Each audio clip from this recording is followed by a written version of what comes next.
This is Rich Aesthetic, and I'm Richard, and today I'll show you how to fix the formatting for some of the currency cells in the Finance Planner 2.0 version I made for Apple numbers. Let's go.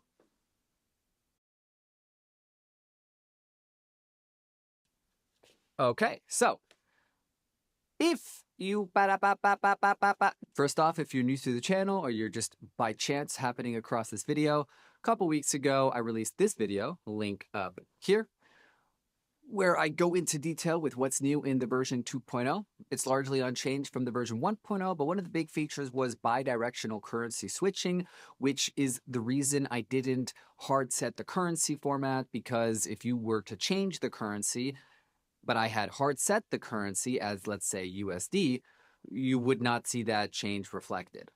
So while the sheet absolutely does support bidirectional currency switching, the issue is I couldn't hard set the format. So if you were to switch it to, let's say, Euro as your main currency, you'll see some of them show you the Euro currency symbol, but then have way too many decimals. And if I were to have set the number of decimals, that automatically changes the automatic data format to currency, which would also hard set the currency. So there was just nothing I could do to allow for the dynamic currency switching without forcing you to hard set the currencies. So I thought it was more important that you at least see that the value is correct and then hard set the currency yourself should you decide that's something you want to do, which I definitely recommend, because without hard setting the currency, you're not going to have the correct axis labels for some of the charts on the dashboard. And the currencies will just be, currencies have 2 decimals. That's just what they are. I don't know why Apple Numbers is correctly identifying the data as currency, but then still allowing it to have more than 2 decimal points. If you're more well-versed in Apple Numbers than I am, maybe you can see what I'm doing incorrect in the formula that might be causing this to happen. But as far as I'm concerned, this is just kind of a bug with the automatic data recognition by Apple Numbers. So we're going to make do with what we have. Now, the issues you see are entirely dependent on which currencies you're using. So in my example, I have USD as the main currency, and you can see some of the following tables are incorrect.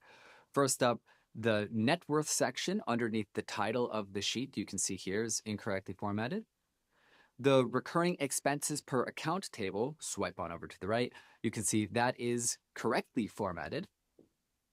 The axis labels on the net worth table, expenses and income table, you can see those are a little bit off. And then all the tables on the history sheet are also incorrect.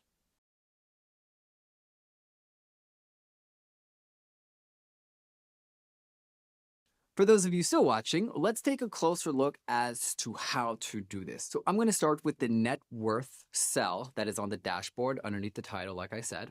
So I'm going to click on that. And then over in the format inspector, I'm going to select USD and make sure it's set to 2 decimals. And that's done. Now I'm going to take a look at the different account sections just underneath the income manager. And I'm going to set both currencies here because you can see there's the first and secondary currency. So I'm going to first select the USD, the main currency column, hard set that. And now I'm going to select my secondary currency column and make sure that is set to the correct secondary currency that I want. And I'm also going to do the history table because that one's quite large. But if you watched my last video on how to import your data, you'll know that little trick where if you click onto the table first, and now you can see all of the column, and you can see the letter that the column is associated to. I'm going to go to the rightmost column of this gigantic chart. Now I'm going to double click on the column letter. And now you'll see there's the selection box getting the entire body cells of the column. And then I'm going to click and drag the top left corner of that selection box and drag it on over to the left to make sure I select all of the currency cells in this table. Doing this, by the way, adding rows in the future means you won't have to hard set those currencies anymore. All right, and if you see more that are incorrectly formatted, just copy this process over in those other areas.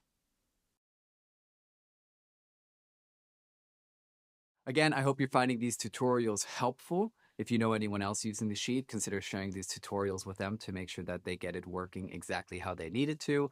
The next tutorial video I'm going to make is what you need to do monthly and annually, or at least what you need to check monthly and annually to keep the history sheet properly working, which of course powers your dashboard. So until then, Rich Aesthetic out. Peace. I love this spinning thing.